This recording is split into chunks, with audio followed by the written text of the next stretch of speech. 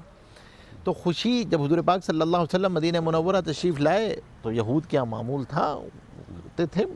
تو حضور پاک صلی اللہ علیہ وسلم نے جب یہ عید کے مواقع آیا، عید کا موقع آیا، تو اس موقع پہ ہمارے پاس کیا تعلیمات ملتی ہیں؟ ہمیں تعلیمات یہ ملتی ہے کہ دیکھو ایک رمضان المبارک کا مہینہ گزرا ہے، ایک رمضان کا مہینہ گزرا، اور اب تمہارے پاس جو ہے اللہ تبارک و تعالیٰ نے ابھی یہ جو رات گزری وہ لیلۃ الجائزہ کی رات تھی، اس پہ اللہ تبارک و تعالیٰ نے اپنے مغفرت کے فیصلے فرما دیے، تم دھل گئے، گناہ تمہارے معاف ہو گئے، نئی زندگی شروع ہو رہی ہے، ایک افطاری تم نے کر لی، لیکن ایک روزہ قائم ہے ابھی، ایک خیال رکھنا، ایک روزہ قائم ہے۔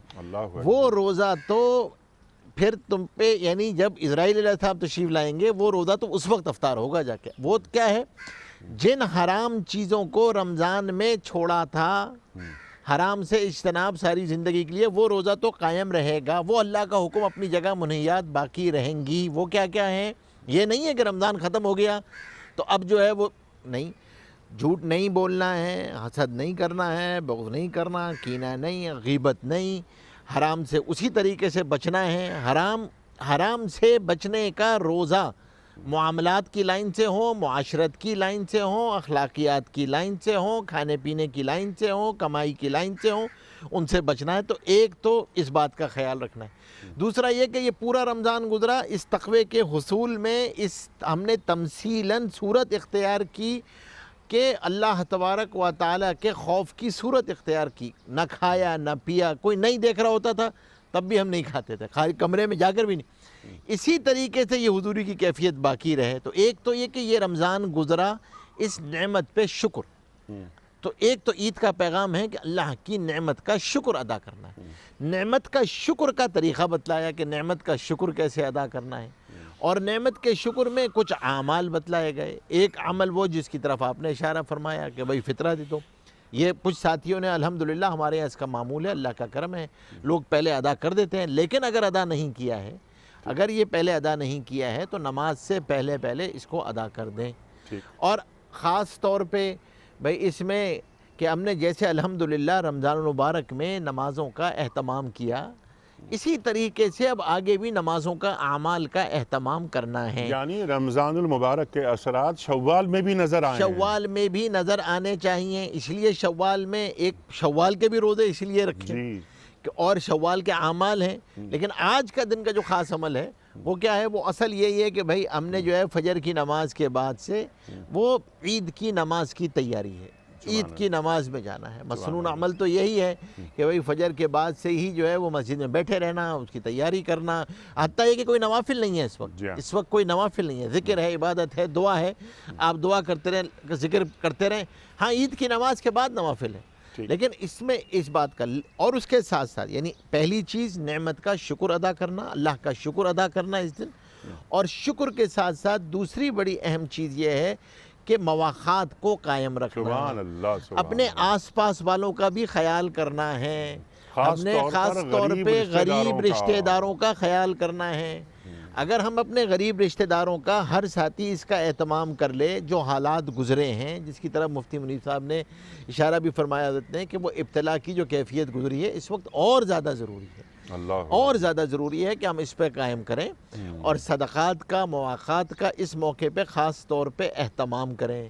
اور کوئی مسئلہ نہیں ہے، کوئی یہ ضروری نہیں ہے کہ بھائی اچھے کپڑے پہننا ہے، کوئی نئے کپڑے پہننا تو نہیں ہے کوئی ضروری، لیکن کم از کم دوسروں کی مدد کرنا وہ زیادہ ضروری ہے، وہ اس وقت زیادہ اہم ہے کہ بھئی ہم ہمارے آس پاس محلے میں کم از کم تلاش کر لیں، غریب رشتہ داروں کو تلاش کر لیں، اور خاص طور پہ میں کہوں گا کہ سفید پوش غریب رشتہ دار جو کبھی اظہار بھی نہیں کرتے، ہاتھ نہیں پھیلاتے ہیں، ان کو تلاش کرنا، اور ان کو تلاش کر کے یہ عید کا پیغام ہے، ان کو تلاش، اور پھر اسی طریقے سے سب سے ملنا، معافی تلافی کرنا، اس موقع پر خاص طور پہ سب کے لیے دعائیں کرنا، اور پھر اس مملکت کے لیے بھی دعا کرنا، اور تصور امت کو بحال رکھنا تصور ہے۔ امت کو بحال رکھنا ہے، جی ہاں، اور اپنی ذاتی حیثیت میں اور کچھ نہ کر سکیں تو امت کے لیے ہاتھ ہی اٹھ جائیں دعا کے لیے، سبحان اللہ، امت کے لیے دعا ہی کر لیں ہم سبحان کم از اللہ، کم۔ سبحان تو اللہ، اس بات کا یہ عید کا خاص طور پہ عید کا پیغام ہے۔ سبحان اللہ، سبحان اللہ، اللہ اکبر، اللہ اکبر۔ ایک تصور امت وہ بھی اجاگر ہوتا ہے۔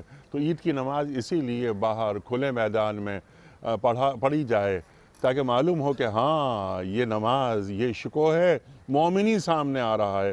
ارشاد فرمائیے، اور بہت اہم بات فرمائی کہ اطراف میں جو رہنے بسنے والے لوگ ہیں، ان کی اگر مالی حالات ذرا کمزور ہیں، ان کی مدد بھی کی جائے، اور اپنی خوشیوں میں انہیں بھی شریک رکھا جائے۔ ارشاد۔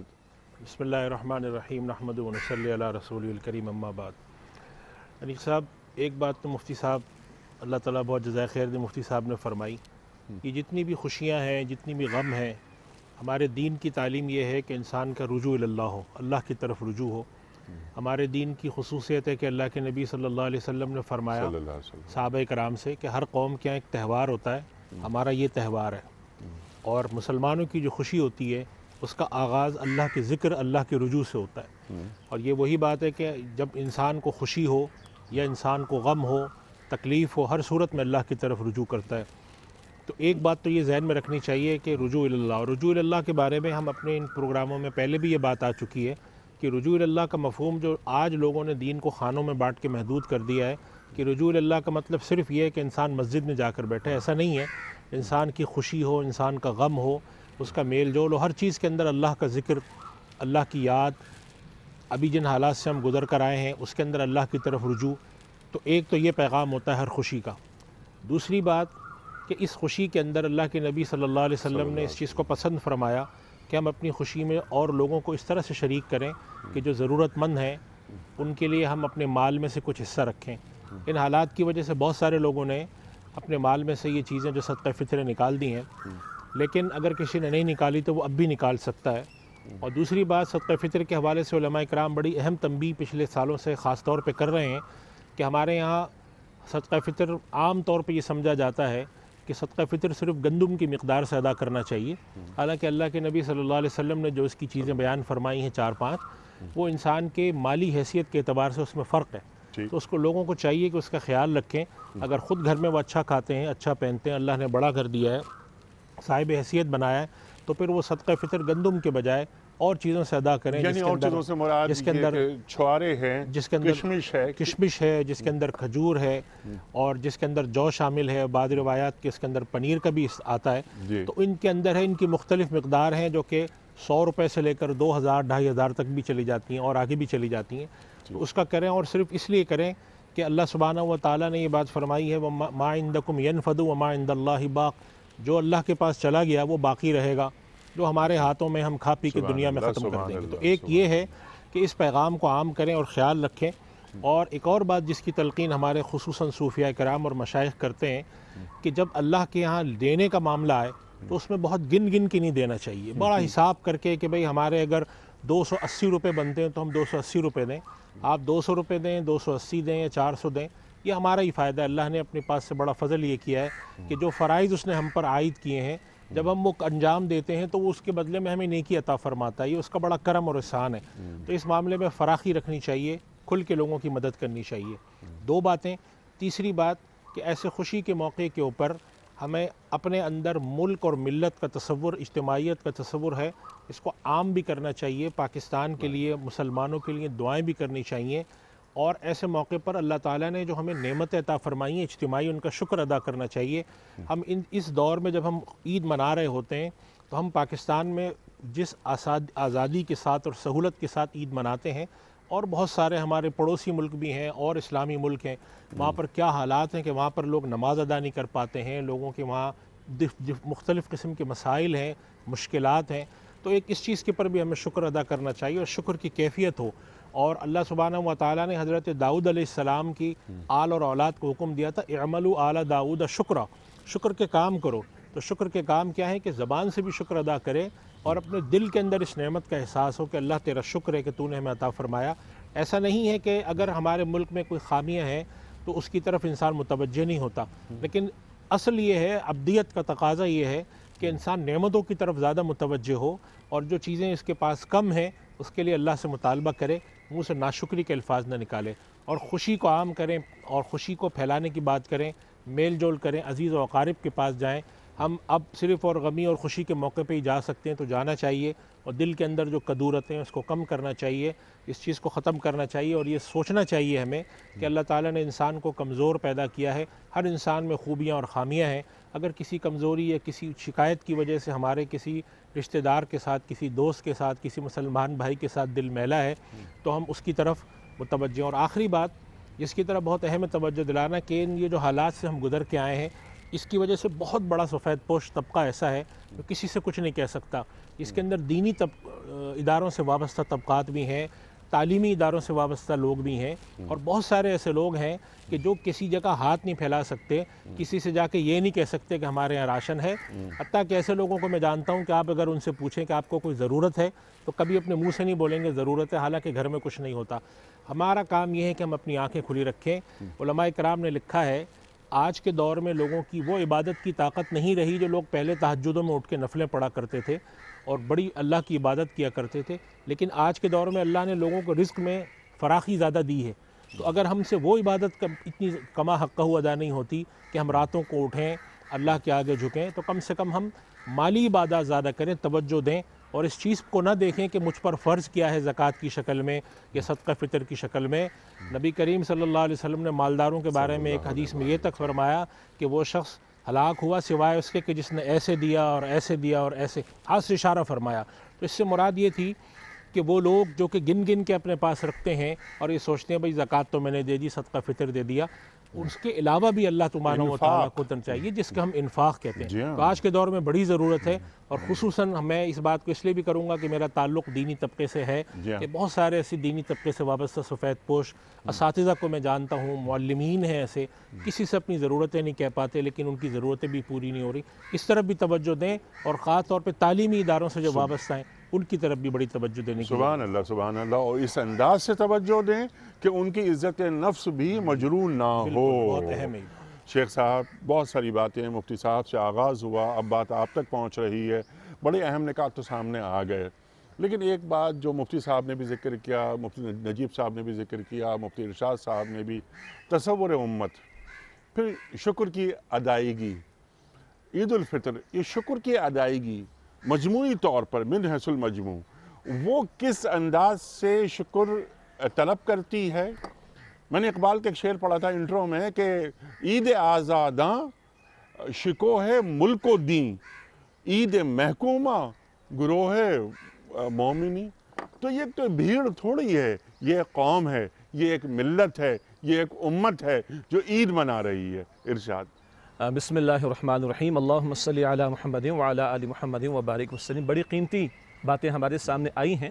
انیسہ دو تین باتوں کو میں بھی چاہتا ہوں کہ ان مفتیان کرام کی باتوں میں مزید ہم تھوڑا اضافہ کر لیں. ہم جس دین کے ماننے والے ہیں یہ دین فطرت ہے، اور اللہ تعالیٰ نے انسانوں کے فطری جذبات کا لحاظ رکھا. عید کا لفظ جو ہے عربی زبان کا لفظ ہے، وہ جو لوٹ کر آتی ہے، اور ہر انسان کی فطری خواہش ہوتی ہے کہ اس کے لیے کوئی موقع ایسا آئے کہ وہ خود بھی خوشی منا سکے اور دوسروں کو بھی اپنی خوشی میں شریک کر سکے. پھر اللہ تعالیٰ نے جو ہمیں دو عیدیں عطا فرمائی، بڑی بامقصد عطا فرمائی.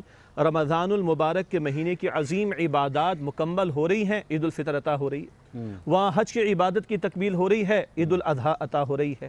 ایک طرف تو یہ انداز دیکھیے کہ ان دونوں مواقع کو جو خوشی کے مواقع ہیں ہمارے دین نے بامقصد بنایا. پھر ایک اور انداز سے دیکھیں، حقوق اللہ کی بھی ادائیگی ہو رہی ہے، حقوق العباد کی بھی ادائیگی ہو رہی ہے.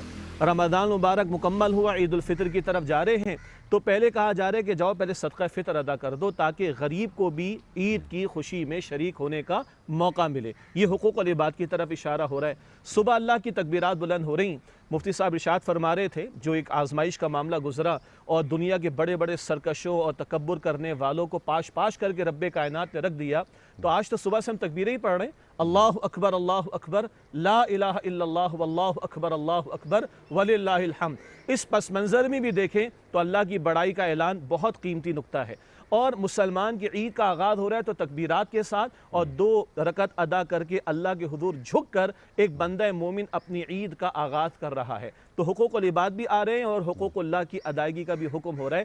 گویا خوشی کے اس موقع کو بامقصد بنایا گیا، ورنہ دنیا کی بعض تہذیبوں میں، بلکہ کئی تہذیبوں میں دیکھیں، معاشروں میں دیکھیں، مذاہب کے ماننے والوں کے ہاں دیکھیں، وہاں شراب کا معاملہ اور ناچ گانے کا معاملہ اور ایکسیڈنٹس کا معاملہ اور اموات کا معاملہ، نہ جانے کیا کچھ ہو جاتا ہے۔ یہ دین فطرت ہے، رب کی تعلیم کے مطابق ہے، اس نے ہمیں خوشی منانے کا بھی طریقہ سکھا دیا ہے۔ ایک اور قیمتی بات جو تمام مفتیان کرام کی طرف سے ہمارے سامنے آئی وہ ہے کہ اپنے قرب و جوار میں بھی دیکھ لیں، اور جو لوگ معاشی اعتبار سے کمزور اور ایک بڑی آزمائش سے گزر کر ہم اس وقت آئے ہیں، تو ان کی مدد کا بھی جذبہ ہمارے اندر پیدا ہو۔ رمضان کے روزے کا جہاں ایک بڑا حاصل اللہ رب العالمین کا قرب ہے کہ ہماری روح اس روزے کے نتیجے میں بیدار بھی ہوتی ہے، مضبوط بھی ہوتی ہے اور قرب الہی بھی میسر آتا ہے، وہیں اس روزے کا ایک بہت بڑا حاصل کیا ہے؟ جب میں کئی گھنٹے بھوکا رہتا ہوں، پیاسا رہتا ہوں، تو مجھے اندازہ ہوتا ہے کہ بھوک کس طرح ستاتی ہے انسان کو اور پیاس کس طرح ستاتی ہے انسان کو۔ عام طور پر ہم کھاتے ہیں، پیتے ہیں، ہمارے پیٹ بھرے ہوتے ہیں، ہمارے گھر کے فریج بھرے ہوتے ہیں، ہمیں دوسروں کی بھوک کا، پیاس کا، فقر کا اندازہ نہیں ہو پاتا۔ اللہ تو اجتماعی سطح پر ہمیں گزارتا ہے پورا مہینہ تاکہ ہمیں لوگوں کی بھوک اور پیاس کا احساس ہو اور ان کی مدد کا جذبہ ہمارے اندر پیدا ہوتا چلا جائے۔ ایک بار مفتی نجیب صاحب نے اشارہ فرمایا تھا کہ ایک روزہ تو چلیے رمضان مبارک کا ختم ہو گیا، مگر ایک روزہ پوری زندگی کا جاری ہے۔ روزے کا حاصل کیا بتایا گیا؟ لعلکم تتقون، تاکہ تمہارے اندر تقوی پیدا ہو جائے۔ اور پوری زندگی کا روزہ کیا ہے؟ سورہ آل عمران آیت نمبر 102 میں یا ایھا الذین آمنوا اتقوا اللہ حق تقاتہ ولا تموتن الا وانتم مسلمون، اے ایمان والو اللہ کا تقوی اختیار کرو، اللہ سے ڈرو جیسا کہ اللہ سے ڈرنے کا حق ہے، اور تمہیں موت بھی آئے تو اسلام کی حالت پر آئے۔ یہ پوری زندگی کا روزہ کیا ہے؟ اللہ تعالیٰ اور اس کے پیغمبر علیہ السلام کی منع کردہ باتوں سے اپنے آپ کو بچانا۔ جیسے یہ رمضان کے مہینے کے روزے ہم نے رکھے، کھانا نہیں کھا سکتے، پینا اس کو استعمال نہیں کر سکتے، زوجین کا تعلق قائم نہیں کر سکتے، یہ منع کر دی گئی باتیں۔ اسی طرح پوری زندگی میں کیا ہے؟ اللہ اور اس کے رسول علیہ السلام نے کچھ باتوں کو حرام قرار دیا۔ ہم کورونا کی آزمائش سے گزرے اور ہم نے بڑی احتیاطیں کی اور ضروری بھی تھیں، ہاتھوں کو بار بار دھو لیا جائے، اور جناب مصافحے سے روک دیا گیا، معانقے سے روک دیا گیا، سوشل ڈسٹنس کی بات آ گئی۔ ہم نے ڈاکٹرز کے کہنے پر حلال چیزوں کو چھوڑ دیا، ہم نے ڈاکٹرز کے کہنے پر حلال چیزوں کو چھوڑ دیا تھا، اور جب پرہیز کا ڈاکٹرز کہتے تب بھی چھوڑ دیتے ہیں۔ رب کائنات کے کہنے پر اور رحمت للعالمین صلی اللہ علیہ وسلم کے کہنے پر اب حرام کو تو چھوڑ دیں۔ اب یہ پوری زندگی کا روزہ ہے، مرتے دم تک اللہ سبحانہ وتعالیٰ کے مسلم رہنا۔ تو پھر کیا ہے؟ اگر انشاءاللہ یہ روزہ رکھ لیا، ایک عید تو آج ہم منا رہے ہیں، انشاءاللہ یہ روزہ رکھ لیا، مرتے دم تک اللہ کے مسلم رہنے کی ہم نے کوشش کی، تو انشاءاللہ تعالی جامع کوثر سے افطار ہوگا اور دیدار الہی وہ ہماری عید کا دن ہوگا انشاءاللہ تعالی۔ باقی جو آپ نے امت کے تصور سے بات ہمارے سامنے رکھی، آپ دیکھیے ہمارا دین نظم و ضبط بھی سکھاتا ہے۔ نماز با جماعت کی تعلیم کو دیکھ لیجئے، رمضان کے مہینے کا معاملہ ہر علاقے کے اعتبار سے ایک ہی وقت میں سحری کا وقت مکمل ہو رہا ہے، ایک ہی وقت میں افطار کا معاملہ، ہر علاقے کے اعتبار سے ایک ہی وقت میں عید کی نماز کی ادائیگی کا معاملہ، حج کا معاملہ دیکھ لیجئے، ایک ہی وقت میں معین مقامات پر معین اعمال کو انجام دینا۔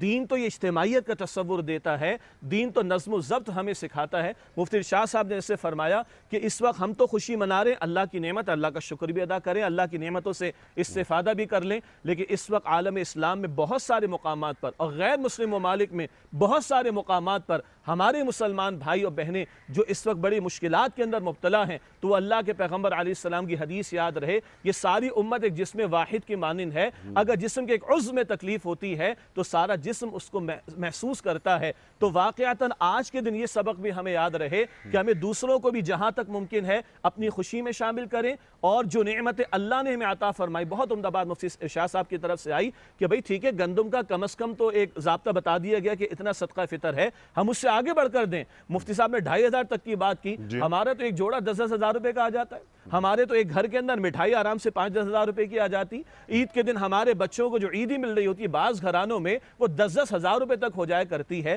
تو جن کو اللہ نے نوازا، کوشش کریں کہ دوسروں کو بھی نعمتوں میں شامل کریں، اور جہاں تک ہماری پہنچ نہیں ان کا درد تو محسوس کریں، جیسے مفتی نجیب صاحب نے فرمایا کہ ان کو اپنی دعاؤں میں تو یاد رکھنے کی کوشش کریں۔ تو یہ موقع تو ایک ہے، مگر اس کے مباحث کہیں، اس کی جہتیں کہیں، حقوق اللہ کے تعلق سے، حقوق العباد کے تعلق سے، دوسروں کو اس خوشی میں شریک کرنے کے تعلق تعلق سے، اللہ کی نعمتوں میں دوسروں کو شامل کرنے کے تعلق سے یہ جہتیں اس ایک دن کی بہت زیادہ ہو سکتی ہیں۔ اللہ تعالیٰ ان تمام پہلوؤں کے اعتبار سے واقعتاً یہ عید منانے کی ہمیں توفیق عطا فرمائے۔ سبحان اللہ سبحان اللہ سبحان اللہ سبحان اللہ۔ یہ کینوس یہ امت کی سطح تک بات آ گئی ہے۔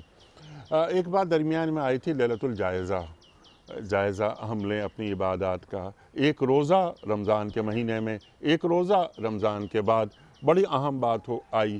لیکن جو رمضان تقوی جو مطلوب ہے رمضان کو، یا عید کا دن، آج عید کا دن امت سے جو تقاضا کرتا ہے وہ من حیث الامہ، کیا ان باتوں کا جائزہ لیا جا رہا ہے یا ماضی قریب میں کبھی جائزہ لیا گیا کہ عید الفطر کا تقاضا یہ ہے کہ پوری امت کو کوئی سبق آج کا دن دے رہا ہے یا نہیں دے رہا؟ ہم یہ دیکھتے ہیں کہ ہم عید کے دن اٹھتے ہیں، فطرہ ادا کرتے ہیں، وغیرہ وغیرہ سب کام کر لیتے ہیں، اور دن ختم ہوا، عید بنا لی، ایک رسم رہ گئی، چلے گئے۔ لیکن وَلَتُكَبِّرُوا اللَّهَ عَلَىٰ مَا هَدَاكُمْ کی بات کہاں آتی ہے؟ آپ نے بات کی تکبیرات، ہم دن بھر تکبیرات پڑھتے ہیں، خاص طور پہ جاتے ہوئے عیدگاہ اور آتے ہوئے، اس کے اثرات امت کی سطح پر مرتب کیوں نہیں ہوتے مفتی صاحب؟ انیق احمد صاحب، دین اسلام پریکٹسنگ ریلیجن تھا، جی، عملی دین تھا۔ اس کو ہم نے محض تھیوریٹیکل یا نظریاتی بنا دیا ہے کہ اچھی اچھی بحثیں کریں، اچھے اچھے اس کے فضائل بیان کریں، اچھی اچھی اس کی خوبیاں بیان کریں، لیکن اس کو برتنے کے لیے، اپنی زندگی میں ڈھالنے کے لیے یا زندگی کو اس کے مطابق ڈالنے کے لیے ہم تیار نہیں ہیں۔ ایک فرد کی حیثیت سے بھی، ایک قوم کی حیثیت سے بھی، ایک ملت کی حیثیت سے بھی۔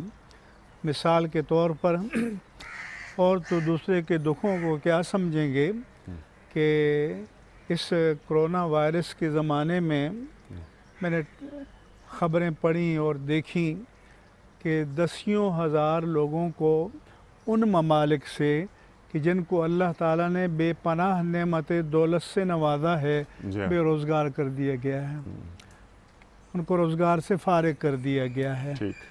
جبکہ غیر مسلم ممالک کے بارے میں نے پڑھا، برطانیہ کے بارے میں، کہ انہوں نے تمام پرائیویٹ اداروں سے بھی کہا کہ جو تمہارے پاس روزگار پر تھے 80% ریاست دے گی، 20% کا تم انتظام کرو۔ تو کم از کم ہمارے ان بھائیوں کو یہ تو چاہیے تھا کہ ابھی تو اللہ تعالیٰ نے ہم سے سارے وسائل سلب نہیں کیے، دولت کی کشادگی بھی ہے، دولت کی فراخی بھی ہے، چلو 1 مہینہ یا 2 مہینے سال میں گزر گئے تو ان کو کم از کم اس مقررہ روزی سے اور رزق کے محروم نہ کرتے، ان کو اپنے ساتھ خوشیوں میں شریک کرتے۔ کیا عجب کہ اللہ تبارک و تعالیٰ اس مشکل کے رکنے کے بعد جب دوبارہ اپنی نعمتوں کے دروازے کھولتا تو بے پایہ نعمتیں اللہ تعالیٰ نصیب فرماتا۔ سبحان اللہ۔ اسی طرح سے آپ نے بتایا کہ عید آزاداں شکوہ ملک دی، جی، تو ایک عید تو یہ محدود پیمانے پر ہے، لیکن ایک عید جو بڑی عید ہے وہ تو تب ملے گی کہ جب دین کی شکوہ کو، دین کی سطوت کو، دین کی شوکت کو، دین کی عظمت کو ہم دنیا پہ نافذ کریں، دنیا سے منائیں، دنیا اس کا اقرار کرے۔ آج جب ہم فضائل بیان کرتے ہیں تو کوئی ہم سے سوال کرے کہ یہ جو فضائل آپ بیان کرتے ہیں، یہ جو محاسن آپ بیان کرتے ہیں، ہمیں ذرا زمین کا وہ ٹکڑا بھی دکھا دو کہ جہاں پر یہ دین برتتا ہوا اور ان نعمتوں کو بانٹتا ہوا اور پھیلاتا ہوا ہمیں نظر آئے۔ تو پھر جائزہ ایک تو جو حدیث میں ہے کہ شب عید لیلۃ الجائزہ ہے کہ رمضان مبارک کی عبادات پر اللہ تبارک و تعالیٰ کی طرف سے نوازنے کا دن ہے، انعامات دینے کا دن ہے، اور ایک جائزہ اردو کے معنی میں لے لیں کہ ہمیں اپنا احتساب کرنے کی ضرورت ہے کہ کیا ہمارے وجود سے، ہمارے کردار سے اسلام کو توقیر ملتی ہے؟ کیا ہمارے انفرادی اور اجتماعی کردار سے اسلام کی شان بلند ہوتی ہے یا ہم اسلام کو بے توقیر کر دیتے ہیں؟ اس لیے حدیث میں تو یہ آیت ہے کہ انس لما قدم رسول اللہ علیہ وسلم المدینہ، انس بیان کرتے ہیں کہ جب اللہ کے رسول صلی اللہ علیہ وآلہ وسلم مدینہ طیبہ آئے، وَلَهُمْ یومان، ان کے 2 دن تھے سال کے۔ آپ نے پوچھا کہ ما ھذان الیومان، یہ 2 دن کیا ہیں؟ تو ان لوگوں نے جواب دیا کہ کننا نلب فیہما فی الجاہلیہ، ہم زمانہ جاہلیت میں رنگ رلیاں ملاتے تھے، شراب و کباب کی محفلیں ہوتی تھیں، رقص کی محفلیں ہوتی تھیں، گانے بجانے کی محفلیں ہوتی تھیں۔ تو اللہ کے رسول نے فرمایا قد ابدلکم اللہ منہما یوم الاضحیٰ و یوم الفطر، اب تمہاری خوشی شراب و کباب میں نہیں ہے، رقص و سرود میں نہیں ہے، اب تمہاری خوشی جو ہے اللہ کی بارگاہ میں سرب سجود ہونے سے ہے۔ اس لیے عید محکومہ ہجوم مومنی، تو مومنوں کا ہجوم نہیں ہونا چاہیے، بلکہ اس عید سے ہمارے اندر جو اجتماعیت پیدا ہوتی ہے پھر اسے ہمیں اپنی معاشرت میں ڈھال بھی لینا چاہیے۔ اور جیسے بار بار یہاں کہا گیا کہ اور اللہ نے قرآن مجید میں فرمایا کہ جب تم دکھی انسانوں کے دکھوں کا ازالہ کرنے کے لیے چلو تو سب سے پہلے ان کو ترجیح دو کہ لا یسألون الناس الحافا، کہ جو لوگوں سے گڑ گڑا کر سوال نہیں کرتے، یحسبہم الجاہل اغنیاء من التعفف، ان کی عزت نفس کی وجہ سے، ان کی عفت کی وجہ سے، جو ان کے حال سے واقف نہیں ہے، سمجھے گا یہ تو بڑا غنی ہے، یہ تو بڑا بے نیاز ہے۔ تو ایسے اغنیاء کو جو دل کے غنی ہوں ان کو تلاش کرو اور ان کے دکھوں کا ازالہ کرو، ان کے درد کا مداوع کرو، ان کی تکالیف کو دور کرو۔ اور پھر ہمیں اس کلچر کو اپنے نظام میں ڈھالنا چاہیے۔ ہم آج تک اس کو اپنے اجتماعی نظام میں ڈھال نہیں سکے۔ یہی وجہ ہے کہ جب کئی ایسے مقامات آئے کہ جی کچھ لوگوں کے لیے چیزیں بٹ رہی تھیں تو لڑ پڑے، ایک دوسرے سے الجھ پڑے، ٹوٹ پڑے، تو پھر ہم میں صبر بھی ہونا چاہیے، استقامت بھی ہونی چاہیے، عزت نفس بھی ہونی چاہیے، اور تقسیم کرنے والوں کو بھی دیکھنا چاہیے کہ ہم کون سا میکینزم اور کون سی سائنس اور کون سا طریقہ کار استعمال کریں کہ جس سے ملک کا جو چہرہ جو ہے باوقار انداز میں دنیا کے سامنے آئے، بجائے اس کے کہ ہم تصویریں بنائیں اور شوشہ کریں اور اپنی شان دکھائیں، بلکہ اللہ کی بارگاہ میں اپنی شان بلند کرو اور دنیا کی شانوں کو اس عاقبت کی عزت پر قربان کرو۔ سبحان اللہ، سبحان اللہ۔ مفتی صاحب نے بہت ساری گفتگو، ایک ایک نکتہ، سبحان اللہ سبحان اللہ، میں بڑے غور سے سن رہا تھا آپ کی گفتگو کو۔ تو 2 نکات، ایک تو یہ کہ ہم اس کلچر کو سسٹم نہیں دے سکے۔ انما المومنون اخوہ، مجھے یاد آ رہی تھی، یہ آیت کا ایک ٹکڑا یاد آ رہا تھا۔ تو یہ ایک اخوت کا نظام جو آج کا دن، مجھے آپ کہنے دیں، یہ ارشاد یہ کہہ دوں کہ اللہ کے رسول نے فرمایا تھا کہ سبۃ یظلہم اللہ یوم القیامہ یوم لا ظل الا ظلہ، کہ 7 طبقات کے افراد وہ ہیں کہ جب قیامت میں کسی کے لیے کوئی سائبان نہیں ہوگا، اللہ تعالیٰ اپنے سائبان رحمت میں انہیں پناہ عطا فرمائے گا۔ ان سے ہے کہ رجل قلبہ معلق بالمساجد، وہ شخص کہ جس کا دل مسجد میں اٹکا ہو، عبادت کر کے نکلے لیکن چین نہ آئے کہ کب دوبارہ بلاوا آئے گا، تو کئی دن مسجد سے دور رکھا گیا ہے۔ وہ مسجدیں آپ کے سجدوں کو ترس رہی ہیں، ان کی قضائیں بھی آپ کو مسجد میں جا کر ادا کرنا چاہیے، اور پہلے سے زیادہ مسجدوں کو آباد کرنا چاہیے تاکہ پتہ چلے کہ مومن کے دل سے مسجد کی محبت کو نکالا نہیں جا سکتا، اور مسجد کو مرکزی مقام حاصل ہے۔ اللہ اکبر۔ مفتی صاحب کنکلوڈ فرما دیجیے آج کے پروگرام کو۔ میں جو بات عرض کر رہا تھا، ایک تو بات ایک اخوت کا کلچر اور اس کلچر کو سسٹم میں تبدیل کرنا، یہ ایک بات آپ نے عطا فرمائی۔ ایک اور بہت اہم بات جس پر گفتگو نہیں ہوتی، میری وجہ سے کیا دین کی توقیر میں اضافہ ہو رہا ہے؟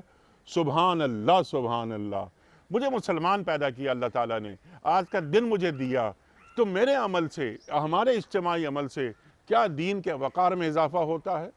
کہ میں مفتی صاحب کی بات کو بڑھاتے ہوئے یہ کہوں گا کہ آج ہم پروگرام کے توسط سے یہ پیغام دینا چاہتے ہیں تمام مسلمانوں کو، پوری دنیا کے مسلمانوں کو، کہ آج ہم یہ نیت کریں، یہ طے کریں کہ ہم انشاءاللہ اپنے گھر کا نظم، خاندان کا نظم تو یہ بنائیں گے کہ اپنے بچوں کے ساتھ جا کے کچھ عید غربا کے ساتھ گزاریں گے، کچھ ان کے ہاں جا کے بانٹیں گے چیزیں، کچھ ان کے ساتھ رہیں گے۔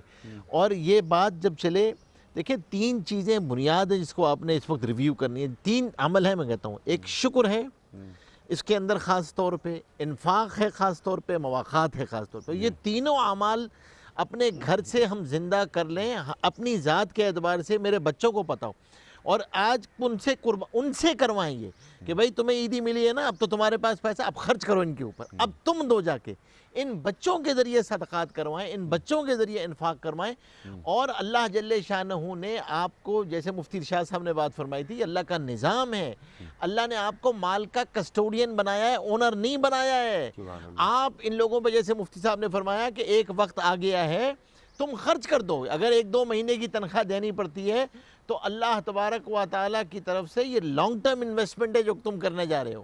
ہاں سودا بن دیکھے کا ہے، لیکن مالک ایسا اتنا دیتا ہے، اللہ جل شانہ اپنے کھاتے میں نہیں رکھتے، مرنے سے پہلے ریمبرس ہو جائے گا، اپنے کھاتے میں نہیں رکھیں گے، 10 گنا زیادہ کر کے تمہیں لوٹا دیں گے۔ اور الراحمون ارحموا من فی الارض یرحمکم من فی السماء، اگر تم چاہتے ہو، ہم کشکول لے کے کھڑے ہوتے ہیں نا، حکومت کے سامنے کوئی کھڑا ہوگا، کوئی ایکسپورٹر کھڑا ہوگا، یہ کر دیں یہ، ارے اگر اللہ تبارک و تعالیٰ سے اپنے کاروبار میں برکت لینا چاہتے ہو تو اللہ کی مخلوق پہ رحم کرو، خرچ کرو، یہ موقع ہے، یہ موقع ہے، یہ خرچ کرنے کا موقع ہے، یہ موقع اس وقت ہم نے خرچ کر لیا انشاءاللہ تو اللہ تبارک و تعالیٰ ہماری روزی میں بھی برکت دے گا، اور یہ نعمت کا شکر ہے۔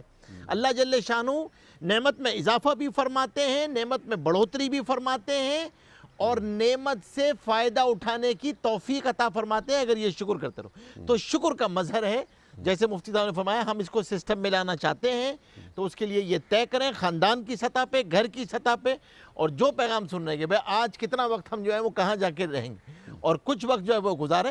اسی طریقے سے کچھ اب تک بیمار ہیں، کچھ اسپتالوں میں ہیں، یہاں میں ساتھیوں سے کہا کرتا ہوں یہ کراچی بڑا شہر ہے، یہاں سول اسپتال، یہاں مسافر ہیں، کچھ ہیں، ان کے ساتھ جا کے عید گزارو، ان کے ساتھ رہیں، مسافروں کے ساتھ، تاکہ آپ کے پاس ایک امت پناہ جو اپنے بچوں میں پیدا کرنا چاہتے ہیں، امت پناہ، اس کا بیج آج ہم ڈال دیں، اور آج سے اپنا زاویہ نگاہ تبدیل کر لیں۔ بہت سارے مریض مسافر ہیں، اندرون سندھ سے آئے ہیں، پاکستان سے آئے ہیں، بلوچستان سے آئے ہیں، وہ تو ان کا حق ہے ہم پہ۔ جی ہاں، اور وہ ہاسپٹلز میں لیٹے ہوئے ہیں، ان کے اہل خانہ ان کے قریب نہیں ہیں، اور ان کا یہ عید کا دن ہاسپٹل میں گزر رہا ہے۔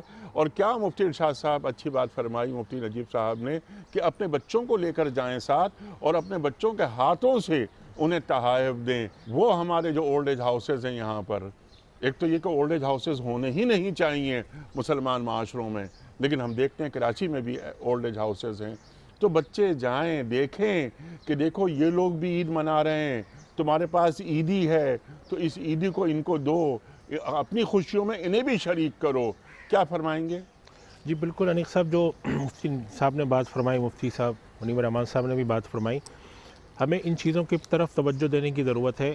یہ مواخات یا امت پناہ یا بھائی چارگی یا ملکی سطح پر جو میل جول ہے، اس کا ایک بڑا اہم طریقہ یہ ہے کہ ایک تو یہ ہے کہ ہم مریضوں کا خیال رکھیں، ضرورت مندوں کا خیال رکھیں، اور دوسری بات جس طرح مفتی صاحب نے توجہ دلایا، بڑی اہم بات ہے۔ ایک انیق صاحب، ہم جس شہر میں کراچی ہیں، لاہور ہیں، اسلام آباد ہے، پاکستان کے 10-15 بڑے شہر ہیں جن کے اندر پاکستان کا سب سے خوشحال طبقہ رہتا ہے، اور ہم لوگوں کے ساتھ دشواری اور مشقت یہ ہے کہ یہاں پر لوگ اگر خیراتی کام کرتے ہیں تو چند اداروں کے ذریعے کرتے ہیں، اور ہمیں ایسی خبریں ملنے کو آئیں، رپورٹیں ملیں کہ بہت سارے ایسے لوگ ہیں کہ جنہوں نے اپنے پاس اس طرح کی امدادی سامان 1-2 مرتبہ سے زیادہ لے کر اپنے پاس جمع کر لیے، ضرورت مندوں تک نہیں پہنچی۔ تو ایک ہمیں اس طرح کا نظام وضع کرنے کی بھی ضرورت ہے کہ امیر کبیر شہروں سے یہ نکلے ان شہروں میں ان علاقوں میں بھی جا کر دینے کی ضرورت ہے کہ جہاں جو ویسے ہی پاکستان کے غریب علاقے ہیں اور آج وہاں پر ان کو جو دہاڑی دار مزدور ہیں جو پورے دن دہاڑی کماتے ہیں 200-250 روپے، آج ان کے پاس وہ بھی کمانے کو نہیں ہے.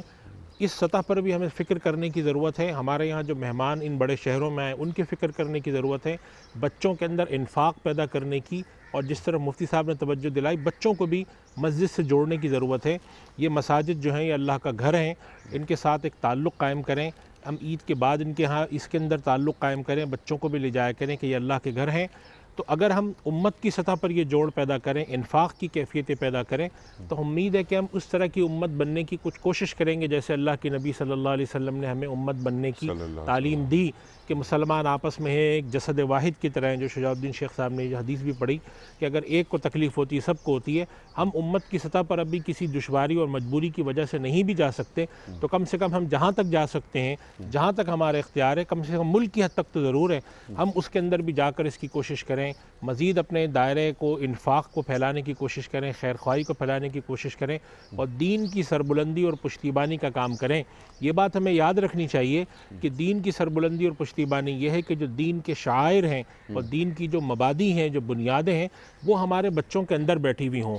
جس طرح سے خدا بیزار معاشرے کو آج کل دنیا میں فروغ دیا جا رہا ہے، اور دنیا کی یہ بڑی بڑی طاقتیں جن کو اللہ سبحانہ و تعالیٰ نے طاقت عطا فرمائی اور وہ اللہ کے مقابلے میں کھڑی ہیں، اور اللہ خدا بیزار معاشرہ بنایا جا رہا ہے، یہ ہماری اجتماعی ذمہ داری ہے کہ ہم خدا بیزار معاشرہ نہ بننے دیں. اور وہی بات جو جس آیت کی طرف شجاع الدین شیخ صاحب نے اشارہ فرمایا تھا وَلَا تَمُوتُنَّ إِلَّا وَأَنْتُمْ مُسْلِمُونَ، کہ اس دنیا سے جس وقت جانا ہو تو ہمارا شمار ان لوگوں میں ہو جو خدا کے آگے سر جھکانے والے ہیں، چاہے ہمارے ساتھ کچھ گناہ بھی ہوں، لیکن اگر خدا کے آگے سر جھکانے والوں میں ہمارا حشر ہے تو اس کا مطلب ہے کہ ہم قیامت کے دن ان کے جھنڈے کے تلے ہیں جو کہ صدیقین ہیں، شہداء ہیں، انبیاء ہیں. اور اگر ہمارا شمار خدا کے باغیوں میں ہے تو پھر ان لوگوں میں ہے جو کہ شیطان کے پجاری ہیں اور جن کا حشر فرعون اور حامان کے ساتھ ہوگا. یہ ہماری ایک انفرادی، اجتماعی، خاندانی سطح پہ، ملک کی سطح پہ ذمہ داری ہے، اور اس ذمہ داری کو اگلی نسل کو ان خوشی کے مواقع پہ، غم کے مواقع پہ جتنا منتقل کریں اتنا کم ہے، اور ہم اسی طرح اپنے فریضے سے سبکدوش ہوں گے. سبحان اللہ، سبحان اللہ، سبحان اللہ. مفتی ارشاد صاحب میں آپ کا بڑا شکر گزار. مفتی منیب الرحمان صاحب آپ کا بڑا ممنون. مفتی نجیب صاحب سبحان اللہ، سبحان اللہ. شیخ صاحب جزاک اللہ، جزاک اللہ. خواتین و حضرات، یہ خصوصی پروگرام عید الفطر کے حوالے سے ہم نے پیش کیا آپ کی خدمت میں. بڑی اہم گفتگو، وہ فرد کا معاملہ ہو یا کسی معاشرے کا معاملہ ہو، ریاست کا معاملہ ہو یا امت کا معاملہ. ہمارا دین، جیسا کہ ہم اور آپ جانتے ہیں کہ ہمارا دین مکمل ہے. عید الفطر بڑے تقاضے لے کر آتی ہے.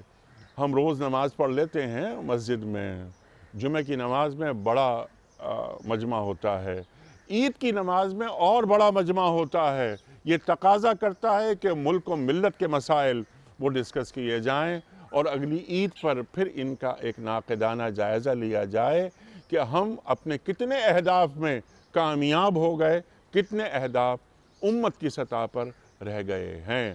خواتین و حضرات، ہر فرد ہے ملت کے مقدر کا ستارہ، اقبال کہہ گئے ہیں.